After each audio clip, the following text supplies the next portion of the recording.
Welcome to another episode of Mike's Money Picks. Today on the podcast, we are taking a break from our normal DFS and pick shows. We are going to be talking about a new format of a game that I personally find really appealing. I'm really interested in it, and I think I have come up with a mathematically based optimal strategy for this game. We are going to be talking about college basketball best ball. That's right, the sport of best ball, which is, kind of most known for NFL and NFL playoffs. Underdog now has launched a college basketball best ball contest for the NCAA tournament. And so on this episode, we are going to break down all of the, information that you're going to need, as well as tips, strategies, research, picks, and we're going to do a live draft at the end of the episode to kind of show you guys what we're talking about when we start implementing these strategies. And I am super stoked for this. I think this is a really unique contest format, something that's going to be really fun to do this NCAA tournament. And if you are new to Underdog, make sure you check out my link in the description. Use my code MConnolly88. It's from my personal account to get your first deposit matched on Underdog, so that way you can get double the money to draft these best ball teams. All right, like I said, we've got a lot to talk about here in this episode, so let's go ahead and end the introduction there. Make sure you are subscribed to our channel, that we can be with us for the rest of our college basketball season, because we're going to be talking DFS almost on a daily basis, as well as doing more of these live Underdog drafts as well. So make sure you're subscribed and you can be here for all of our great college basketball content. Let's get into it. All right, so it is important to know that this is the first year of these college basketball NCAA tournament best ball contests that Underdog is holding. So we don't have past contest data to go off of. We don't have like this, massive spreadsheet or endless like database to go off of, like NFL best ball contests do or playoff NFL best ball contests do. So a lot of this was done by me looking at the format, looking at the scoring, doing some math, and then kind of looking at what would have happened last year and how everything would have played out. All right. So let's talk about the basics of the game first. So the basics for college basketball best ball on Underdog is you're going to draft a roster of 10 players from a 6-person snake draft. So when you join a lobby, you're going to be in there with 6 players, and each of you are going to be drafting 10 players. That means there's going to be 60 total players taken drafted. Obviously, if you get the first pick in round 1, you're going to have the last pick in round 2, and it flips and so on, right?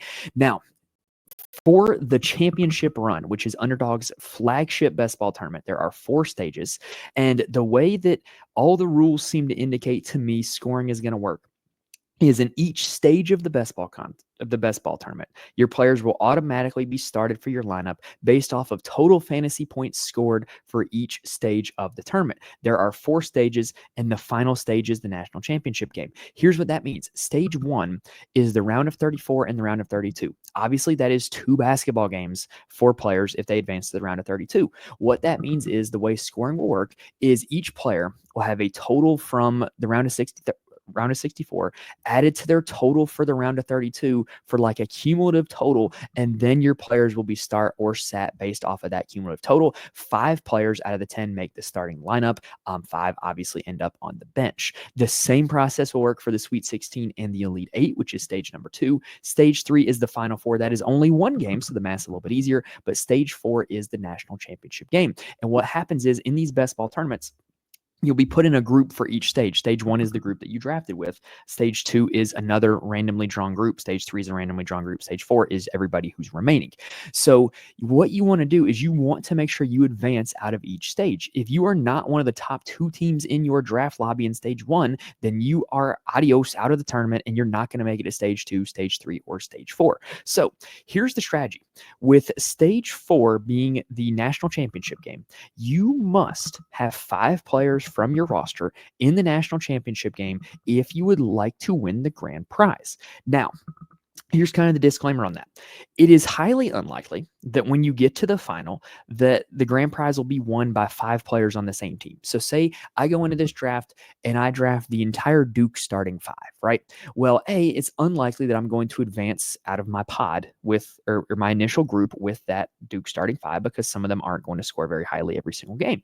It's also highly unlikely that when we get to that actual game that, Duke's starting 5 is the 5 highest scoring players in the game, and I'm going to win based off of that. You're going to want to get exposure to 2 teams that make it to the national championship game. Now, the worst thing that you can do, the absolute worst thing that you can do, is to draft a player who gets eliminated in the round of 64. So I don't think that this is the place to get cute and draft somebody like I don't know, like Kamani Hamilton from High Point, or Alan Breed from McNeese, or Tyon Grant Foster from Grand Canyon. Now, you might not know who those guys are, but they're the best player on their respective mid-major teams who, if they make the NCAA tournament, are going to be major, major underdogs in their first round game. The worst thing that you can do is get eliminated in the round of 64, because say you had a player that scores 50 fantasy points in the round of 64. Well, guess what? They're not going to get points for the round of 32 if they get eliminated. And so any player that scores 25 and 25 in the round of 64 and then the round of 32 is going to have the same amount of points as your player that scored 50 in the round of 64. Let me tell you, it's a lot easier to find a player who can score 25 and 25 than it is to find one who can score 50 in that first round game.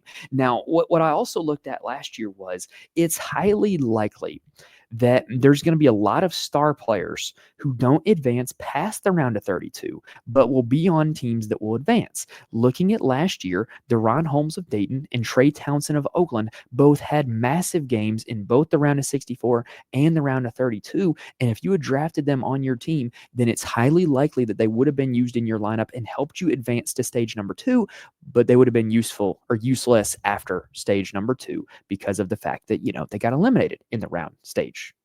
They got eliminated in the round of 32. So you're going to want guys that are going to play in both those first 2 round games, but ideally you want to advance as many players to the Final Four and to the national championship as possible.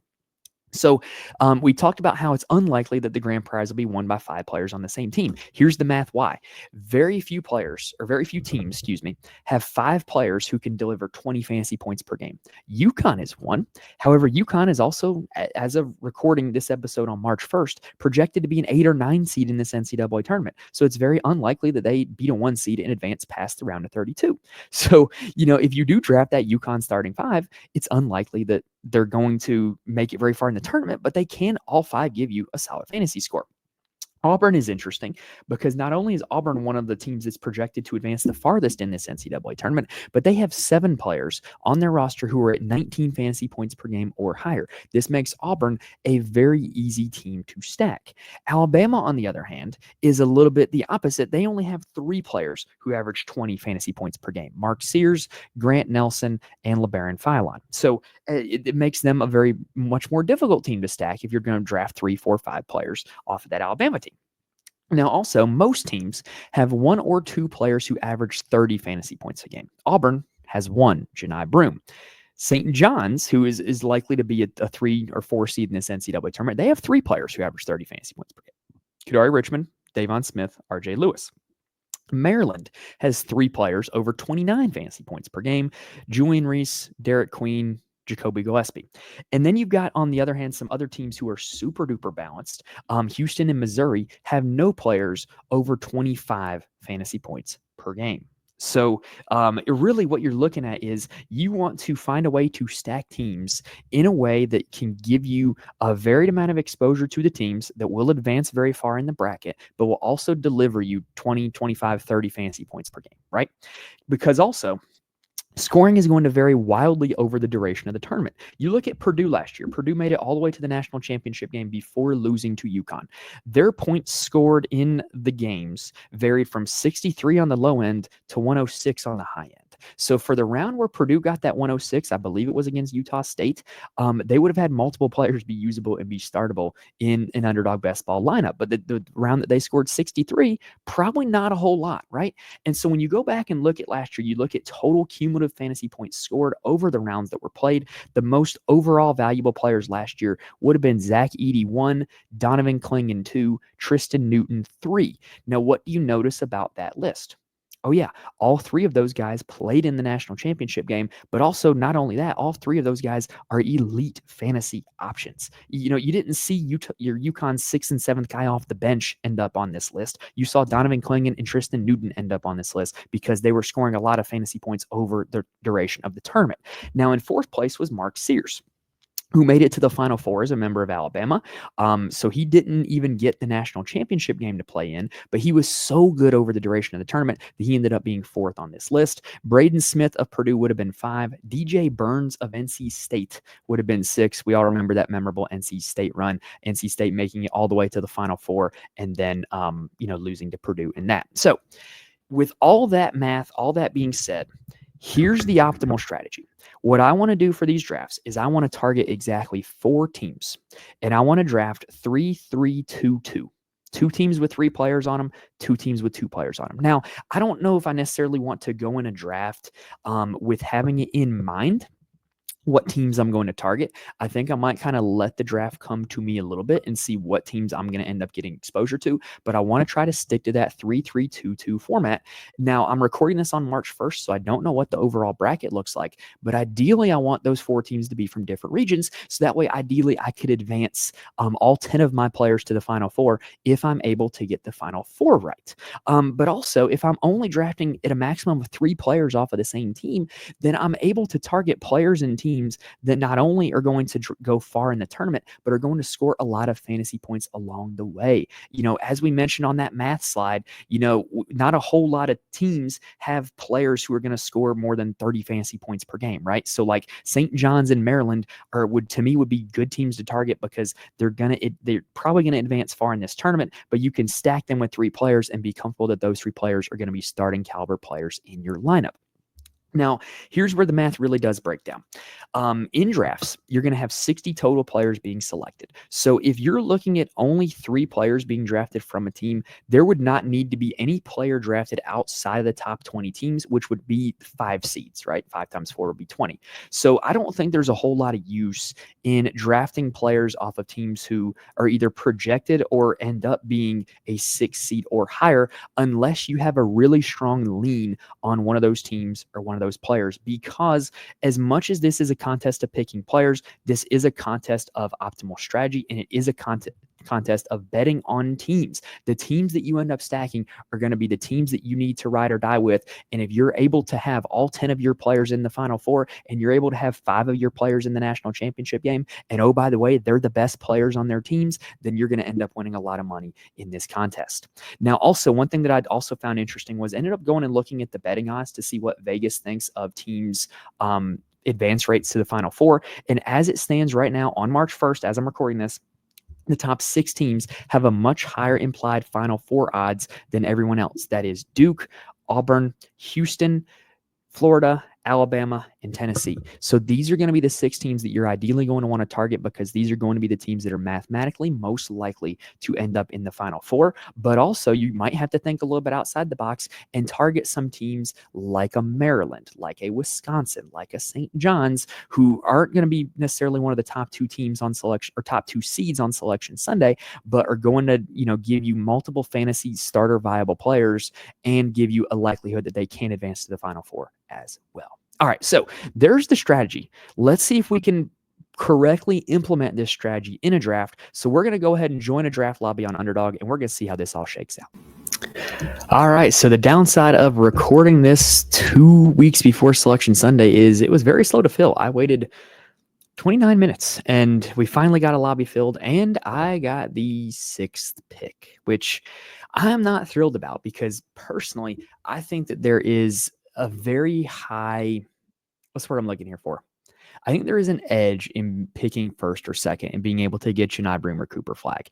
And the reason why is not only are they like the 2 best options from a fantasy scoring perspective, like almost in the entirety of college basketball, but I think that they are significantly more likely to reach the Final Four than the other teams. So what I'm going to be interested to see throughout this draft is, are the guys that are picking 1 and 2, are they going to build their team off of, an Auburn or a Duke stack? Because that's certainly what I would be doing. All right, so the draft has officially started with us sitting here at pick 6. I would love to be able to get Mark Sears if he were to fall to me. I'm not big on LJ Cryer, even though it looks like LJ Cryer will be like the 6th overall pick by EDP. I'm not a believer in this Houston team. They do not have like players score a lot of fantasy points in general because they play at such a slow tempo and they just don't end up in these shootout games. So I'm not looking to target Cryer. I really want Mark Sears to fall to me. If he does not, then I will have to find some kind of pivot. All right. As expected, the first 2 picks have came and gone. They were Janai Broom and Cooper Flag. No real shocker there. with them being 1-2, just because of what I said earlier. Pick number 3 was Mark Sears, so I am going to have to find a pivot. Walter Clayton Jr. went 4th, so I am sitting next. And like I said, I am not going to take LJ Cryer. I believe I'm going to target Zakai Ziegler if he is able to fall to me. And after him, I'm going to be in like kind of a big time dilemma. Okay, so JT Toppin went 5th. So what I can do here is I can kind of set up my 2 stacks, right? Because I do believe that I'll be able to get Chaz Lanier in round 3. I might be able to get Curtis Jones from Iowa State at the 3-4 turn as well. So I can go ahead and set up kind of a Iowa State and Tennessee situation if I take Josh Jefferson and Zakai Ziegler right here. And not only, like I said, not only are Iowa State and Tennessee like 2 really strongly projected teams for advancing in the NCAA tournament, but those are 2 very prolific fantasy scorers on both of those teams. They're pretty consistent week in and week out. So, like I said, Jefferson and Ziegler, those are the 2 picks here at the end of round 1 and the start of round 2. And I am hoping and praying that I can end up with Chaz Lanier and Curtis Jones at the end of round 3/start of round 4. If I don't get Curtis Jones, then I should be able to get Keshawn Gilbert, because I do think, he's back from his injury, so that's nothing to be concerned about. So that might be something to look at. Or if I don't get Curtis Jones, then what I could even try doing is maybe getting RJ Lewis from St. John's. Zuby Ejiofor from St. John's wouldn't be bad. Derek Queen from Maryland is an interesting one. Y'all, I am a big believer in the Maryland Terrapins. I think that this is a team that's built to go very far. So getting Derek Queen here probably wouldn't be a bad option as well. But then that would kind of add into one of my 3rd teams, right? So, we talk about we want to target 4 total teams. Well, there would be 3 of my teams right there. I'd have Tennessee, Iowa State, and Maryland locked up. All right, now heading into the second round, right after I picked the guy who picked JT Toppin in the first round, picked Grant Nelson in round 2. The guy who picked Walter Clayton Jr. in the first round picked LJ Cryer in round 2. The guy who picked Mark Sears picked Juwan Roberts. And then the guy who already had Cooper Flagg picked Con Knippel, and I believe that is a smart pick on his part because he's already setting up for that Duke stack. He's already got 2 Duke players in Flagg and Knippel. At the 2-3 turn, the guy that had Janai Broom went with RJ Lewis and Alex Condon. Personally, if I were in that same exact position, I probably would have taken, if I wanted to take Condon, I probably would have gone with Elijah Martin. If I wanted to take Lewis, I probably would have gone with Zuby Ejiofor, or even Kadari Richmond, or Davon Smith. I think he kind of missed an opportunity to stack right there. And now he's already got 3 teams and 3 picks, and it's unlikely that those guys are going to fall back to him at the end of the round. All right, now, interestingly enough, to as we're going through round 3 here, Elijah Martin went at pick 14, 3.2. And then Derek Queen went pick 3.3, number 15. Then again, the guy is named Fear My Turtle that just drafted him. So probably a little bit of a Maryland fan there. So no shocker that he's going and taking his boy Queen. And we are sitting 2 picks away, looking to still get Curtis Jones and Chaz Lanier and kind of keep that little double stack of those 2 teams. Yeah, and they fell to us because Igor Milicic and Will Richard went next. So I am going to continue on with that stack. I am going to go Curtis Jones, and I am going to go Chaz Lanier. And I'm pretty set on those 2 teams now, getting Iowa State and Tennessee. Now I feel like that I've gotten 2 guys from both those teams. I feel like I can venture a little bit outside the box and, kind of rope in a 3rd team or a 4th team. Looking at who might be available to me coming up next, Trey Kaufman-Renn, even though I am not the biggest believer in Purdue, as well as Braden Smith, that would be a pretty solid strategy. The thing is with Purdue is that the 2 of those guys have such a high combined usage rate that, like, if Purdue does anything in this tournament, it's likely to be because of Kaufman-Renn and Braden Smith. So I think that might be a strategy that I might go with. I've mentioned that I'm already a big believer in Maryland. Julian Reese is a little bit further down the board. Felix Okpara of Tennessee could add on to my Tennessee stack. He's a little bit further down the board. And then we've got some Michigan and Wisconsin guys down there as well that I wouldn't mind going with those 2. Anyway, we're through the fourth round here. As I was talking through my strategy, Chaney Johnson went at the 4.2. Zuby Ejiofor went 4.3. Milos Uzan 4.4, Tyrese Proctor 4.5, Wade Taylor 4.6, and Kadari Richmond at the 5.1. I think that's a savvy pick by the guy that just drafted Kadari Richmond because he, like we mentioned earlier, already had RJ Lewis, and so he was able to kind of add on to a little bit of a St. John stack there. And then the guy that had Cooper Flagg and Cooper Flagg and Con Knipple, he drafted Tyrese Proctor, so he now has 3 Duke players. And as we're going here through the 5th round, Thomas Huff just went, and Julian Reese just went to the same guy that had Derek Queen, so he's got himself a little Maryland double stack now.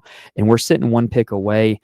And like I said, I really like the idea of double tapping Kaufman Wren and Braden Smith here if they're able to fall to me. I just need them to fall to me here at this pick, and we're going to go ahead and go forward with that strategy.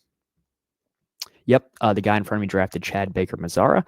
Ooh, so Keshawn Gilbert is available right here. That's interesting because I could add on to my Iowa State stack. You know what, though? This is tough. I really need a big, so I'm going to go ahead and take Kaufman Wren. I'm not worrying too much about positional allotments in this draft because it is pretty lenient, but given that I was 5 rounds in and didn't have a big yet, I think that was probably wise to take him. Man, let's see. What's Purdue's current bracketology? What are they projected to be? They're projected to be a 4 seed. So it's highly likely that he gets out of round 2 into the Sweet 16. Yeah, let's go with Braden Smith. And I've got my 2 Purdue guys, and I have no desire to draft any more Purdue players because, like I said, so much of their usage is concentrated around those 2 players that I just don't think it would be wise to, make a further bet on Purdue. But now I'm looking at 2 Tennessee guys, 2 Purdue guys, 2 Iowa State guys through 6 rounds. So I've got 3 teams covered, and I'm going to be looking to add a 4th one. But if I can add any of those teams, I'm going to be looking to do so. So Keshawn Gilbert, I neglected to take him there. He would be an option. Felix Okpara would be an option on Tennessee. And then from there, I would be looking at adding other teams.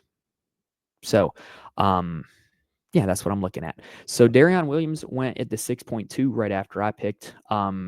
He already had JT Toppin, so I think that's a pretty smart pick. The 6.3 was Danny Wolf. This guy so far has drafted 6 different players on 6 different teams. I don't know what strategy he's going with. Cliff Amorier went at the 6.4. Kaman Malawach went to the guy that now has 4 players from Duke at the 6.5. 6.6, Keshawn Gilbert got taken. That would have been nice. Joseph Tugler also got taken at the 7.1, with Felix Okpara being taken right after that. Man, the Okpara one there hurts because I would have loved to have been able to add to him onto my Tennessee stack. All right, now, here's what we're looking at. Let's see. I could go with Vlad Golden. I could go with John Tanji. Let's see what I'm looking at. What seed is Wisconsin currently projected to be? Bracket Matrix has them as a 2. Michigan as a 4. So if Wisconsin's a 2, that would be pretty darn likely that Tanji's going to get out of the first 2 rounds. So I might just go ahead and make Wisconsin my 4th team here. But that does kind of box me in because there's just not a whole lot available from some of the other some of the teams that I've been picking from. But looking at it, there's not a whole lot of other appealing options. I think Tanji is very clearly the best fantasy option out of the players that are like on the board right here. So I will go ahead and take John Tanji. And looking at what's available to me, well, where's Arizona on the bracket project? They are a 4 seed. Creighton is, I'm not going to worry about Creighton. You know what? I'm just going to go ahead and take Milan Momcilovic of Iowa State. Go ahead and get my 3rd Iowa State Cyclone. I probably could have waited on him, but I'm kind of committed to the 4 teams here. So what I can do now is I can literally go in on here and search players for Wisconsin, and I can go ahead and tag Crowell and Blackwell for Wisconsin. On Iowa State, I can go ahead and tag Deshaun Jackson and Tamin Lipsey in case I want to add them. For Tennessee, I do believe that everybody who I would be interested in has already been taken. Yet that's what it appears to be. Maybe Meshack. Like I said, I don't want to really add any Purdue guys, but I really want to stick to those teams as much as I possibly can. To kind of continue with my stacking to kind of make sure that I'm going to have a full team as we finish this NCAA tournament. All right, so as I was talking there about my strategy, the 8.2 was Elijah Hawkins of Texas Tech. That guy already has multiple Texas Tech guys. 8.3 was PJ Haggerty of Memphis. 8.4 was Mohamed Diabate of Alabama. 8.5 was Sion James of Duke. He now has the entire Duke starting five, which is, I don't think that's an advisable strategy, but he does have two Florida guys and a Tennessee guy with him, so he's got options as he ends his draft. Ian Shefflin went at the 8.6, Caleb Love at the 9.1, and we're currently waiting on it to come back to me. And keep in mind, this is the ninth round, so we only have two more picks, right? So I've got three teams of two players, one team of one player. So Wisconsin, I only have one player on, so I definitely want to take one more Wisconsin guy. And I definitely feel like I need to take another big because right now Trey Kaufman-Renn is my only big. I don't think that is necessarily a recipe for success. I also have two wings so far, and I don't really have another one in the pool. It's interesting. Trying to look and see if there's a wing here that I could take. Dang, there's some guys that have been taken that are clearly not going to make the NCAA tournament. That's an interesting strategy. All right. Well, in any event, Henry Coleman went at the 9.2. Jacoby Gillespie with the 9.3. That gave this guy his three Maryland players. He's got three Alabama players and three Houston players. That's a pretty well-built squad so far. I'm not a believer in Houston, but I love his strategy. Davon Smith went at the 9.4. He has multiple St. John's players. LeBaron Philon at the 9.5. He has two Alabama players, so that one makes a little sense. Anyway, right here, I'm kind of thinking of just going ahead and making it 3 Wisconsin, and just saying the Wisconsin's going to be my ride or die. So I'm going to go with Steven Crowell right here.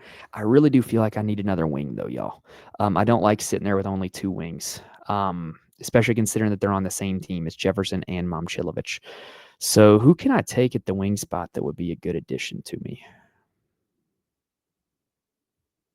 I could have taken Nolan Winter from Wisconsin. That would have been, but he's not that big of a fantasy scorer. Let's see. You know what? I'm just going to let it ride with John Blackwell from Wisconsin as my last pick. And so I'm going to end it with 3 Iowa State guys, 3 Wisconsin guys, 2 Purdue, and 2 Tennessee. But what I like about how I've set this up, y'all, this is not like an ideal draft, especially considering this is like one of the first ones I've done of these. I think I implemented the optimal strategy of my 3-3-2-2.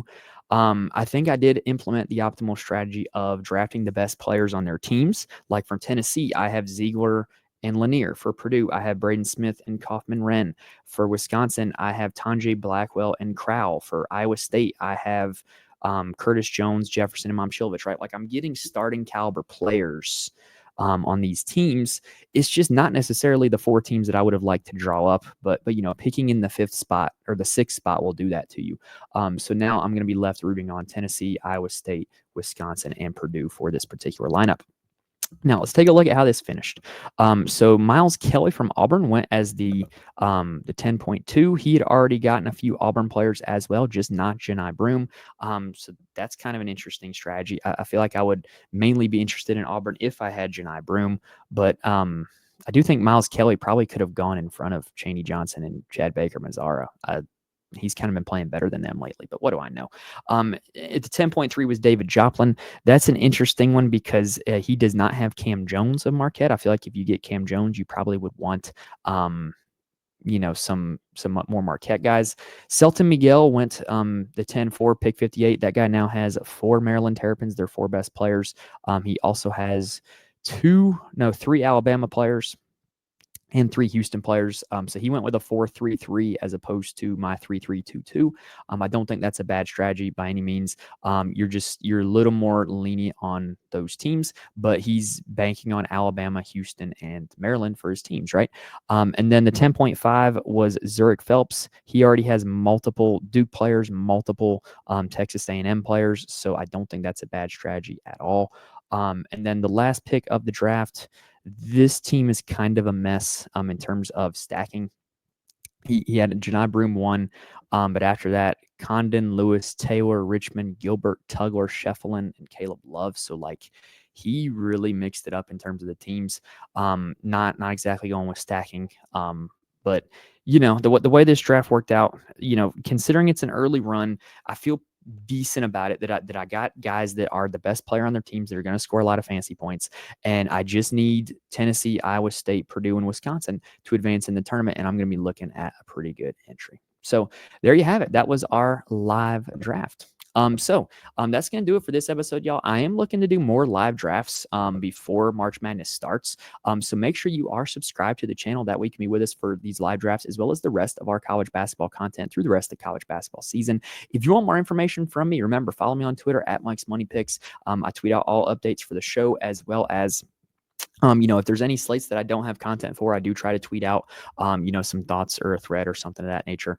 Then I'm also in the Fantasy Corner Discord. The link is in the description on YouTube as well as on the audio feed. The Fantasy Corner Discord is a community, a bunch of really good, really smart people who play DFS for a lot of different sports, and college basketball is one of them. The chat in there is jumping.